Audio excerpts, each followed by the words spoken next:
안녕하세요. 저는 올해 45살로 총각입니다. 그냥 흔한 직장인이고요. 차는 그랜저 타고 다니고 30평대 아파트도 제 명의로 한 채 소유하고 있습니다. 유흥이나 명품을 좋아하지 않고 연애도 거짓 못하다 보니 월급을 받으며 거의 모으기만 했습니다. 40살이 되기 전에는 결혼해야지 않나 해서 소개팅이나 선자리에서 몇 번 좌절감을 맛보고 어느새 40이 되니 주변에 소개해달라고 말하기도 민망해 어쩌다 보니 5년째 솔로입니다. 제 키는 175이고 얼굴은 평범한 능력남도 아닙니다. 가까운 친구 중에 어렸을 때부터 술을 마시고 놀러 다니는 걸 참 좋아하는 만식이란 친구가 집으로 찾아왔다. 나이가 들어도 제 버릇을 개 못 준다고 여자 문제로 인해 결국 이혼까지 한 친구입니다. 나이 들어 혼자 사는 날 치근하게 쳐다보더니 돌싱이라도 괜찮으면 소개팅을 해주겠단다. 내가 지금 찬밥 더운 밥가릴 처지냐고. 우스갯소리를 진지하게 받아들이며 우리랑 동갑내기라며 카톡 프로필 사진을 보여주는데 나쁘지가 않다. 이 정도면 괜찮은데 하며 소개를 받기로 하였는데 만식이 날 뚫어져라 쳐다보더니 소개팅을 앞두고 헤어스타일을 한번 바꿔보는 건 어떻겠냐는 소리에 가까운 미용실을 찾아들었다. 어서 오세요. 50대 중후반의 원장인 듯한 여자가 문을 열고 들어오는 날 환한 미소를 지으며 반겼다. 내 이리로 앉으세요. 나는 자켓을 벗고 의자에 앉고 있었다. 어떻게 깎을 거예요? 옆머리랑 뒷머리 좀 다듬어 주시고. 암튼 아주머니 보시기에 최대한 젊어 보이게 해주세요. 이야기하다 말고 그냥 그녀가 해주고 싶은 대로 하라고 맡겨버렸다. 드디어 머리를 깎기 시작했다. 어디 잘 보여야 하는 일이라도 있으시나 보네요. 네, 소개팅이요. 하나이 들어 소개팅이라니 조금은 민망한 순간이었다. 올해 나이가 어떻게 되시는데요? 45살이요. 완전 노총각이시구나. 아주머니는 결혼하셨어요. 호, 왜요? 미혼 같아 보여요. 같아 보이는 게 아니고 아가씨인 줄 알았는데. 그래서 이번 소개팅 실패하면 데이트 신청 한번 하려고 했더니만 가볍게 놈을 던졌다. 호호말은 고맙지만 나랑은 나이 차가 너무 나는데. 올해 몇인데요? 57살이요. 저랑 띠동갑이시네요. 이건 순전히 아줌마가 아가씨처럼 하고 다니는 게 문제야. 문제. 그녀는 그 말이 싫지가 않은지 웃으면서 머리를 더욱 정성 들여 깎기 시작했다. 그나저나 아주머니는 싱글이세요? 네, 돌싱이에요. 그렇게 약 30여 분이 지나 머리가 완성되었다. 여기 얼마예요? 네, 9,000원입니다. 저 다음에 올 때는 염색도 하고 싶은데. 남자 염색도 하나요? 그럼요. 언제든지 오세요. 이번 소개팅 꼭 성공해서 다음에 올 때 여성분과 같이 오세요. 커플 할인 해드릴게. 그때까지는 참 좋았습니다. 하지만 그 소개팅 역시 첫 만남에서 끝났습니다. 차종은 뭐예요? 어느 동네 사세요? 연봉은 얼마죠? 이렇게 대화가 오고 가면 온도차가 확 나기 시작하죠. 제 조건이 마음에 들지 않는 겁니다. 구구절절 제 상황을 설명하면서 여차저차 모아 어느 아파트에 살고 있고 밥 먹고 차 마시고 헤어지면 애프터는 거절합니다. 그리고 몇 주가 흘러가고 토요일 오후 3시쯤에 그 미용실을 다시 찾았다. 어머, 소개팅 간다던 총각이시네. 어서 와요. 그녀는 금세 나를 알아보고는 알 수 없는 미소를 짓고 있었다. 소개팅은 어땠어요? 별로였어요. 잘 안 되셨구나. 앞으로 손님 우리 가게 단골 되시면 제가 소개팅도 시켜드릴게. 아이고 말이라도 고맙네요. 하아. 그나저나 총각은 어떤 스타일 좋아하세요? 저요. 이 나이에 찬밥 더운 밥 가릴 처지가 아니라서요. 그래도 최소한의 성격이나 외모 같은 게 있을 거 아니에요.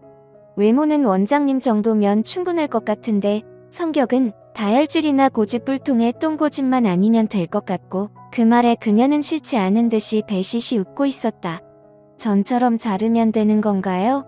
네, 그렇게 해주세요. 이번엔 밝은 톤의 염색도 하고 싶은데.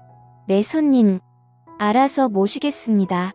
이후 나는 그 미용실에 단골이 되었고 열심히 애정 공세를 펼쳤지만 이렇다 할 성과가 없었다. 하루는 일을 끝내고 퇴근길에 만식에게 한잔하자는 연락이 왔다. 경태야. 잠깐만 나 좀 보자. 왜? 무슨 일인데? 할 얘기가 있어서 그래. 너희 동네로 갈 테니 꼼장어에 소주나 한잔하자. 만식을 데리고 집 근처 포차로 들어갔다. 무슨 얘기길래 여기까지 왔어? 여성이 없는 술자리는 쳐다보지도 않던 만식이었기에 보통 일은 아닐 거란 생각이 들었다. 그냥 좀 흥미로운 얘기라서. 참나. 너답지 않게 뭔데 그래? 너 아직 그 미용실에 다니냐? 이 자식이 도대체 무슨 소리를 하는 거야? 갑자기 웬 미용실 얘기야? 멍하니 만식을 바라보며 도대체 무슨 얘기를 하는지 궁금해할 때 본격적인 이야기가 시작되었다.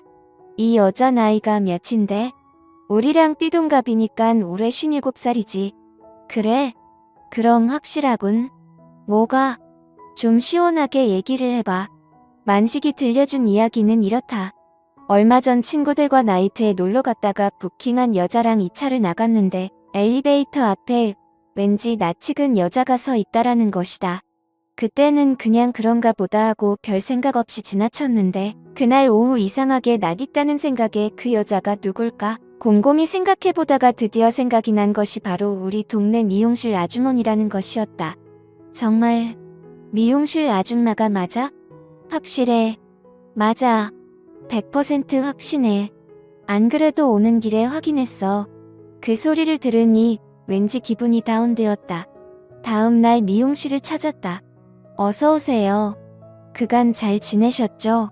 저야 잘 지냈죠 뭐. 전에 봤을 때하고 좀 틀려진 것 같은데 보기 좋아 보이네요. 정말요? 그냥 예전 스타일로 돌아간 건데. 고마워요. 제가 오늘 만난 거 사드릴게요. 차 한잔 마시며 그냥 일상적인 이야기를 나누고 나서 그녀와 시내 외곽에 있는 분위기 좋은 한식당으로 자리를 옮겨 맛있게 식사를 마치고 후식으로 차를 마시며 서서히 본색을 드러내기 시작했다. 이런 자리 쉽지 않은데 이대로 갈 순 없잖아요.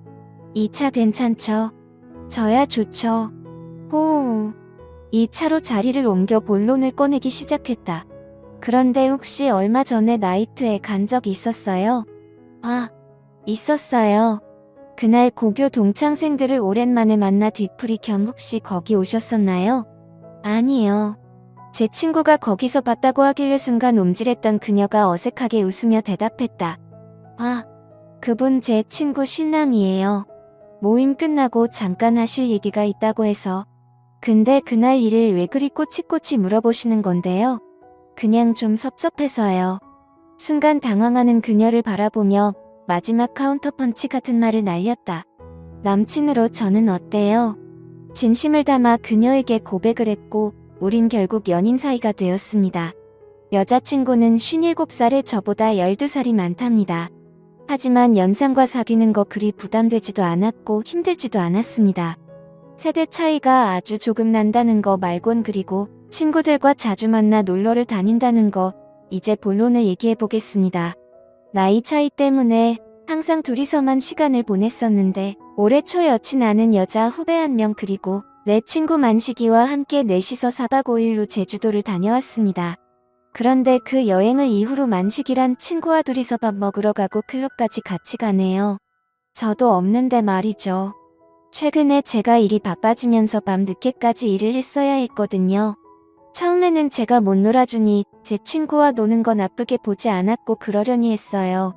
근데 몇 번씩 횟수가 늘어나더니 얼마 전에는 저한테 물어보지도 않고 만식이와 영화도 보고 왔더라고요. 내색하지 않으려고는 하지만 온갖 생각이 다 들고 생각보다 큰 스트레스네요. 나 없이 왜 자꾸 만나는지 이해하기도 힘들어지고요. 이거 제가 뭐라고 해야 하는지 제 기준에서는 두 사람이 너무하다는 생각이 듭니다. 입장을 바꿔서 여친은 밤늦게 일하는데 제가 여친 친구랑 계속 만나서 놀면 싫지 않나요? 정말이지 속상하네요. 그녀랑 사귀면서 마음고생이 많았는지 5kg 정도 살도 빠졌어요. 괜시리 친구랑 바람이라도 날까봐요. 그렇다고 이 나이에 그녀와 결혼할 수도 없는 노릇이고요. 어쩌면 좋을까요? 현명한 조언 댓글로 부탁드립니다. 감사합니다.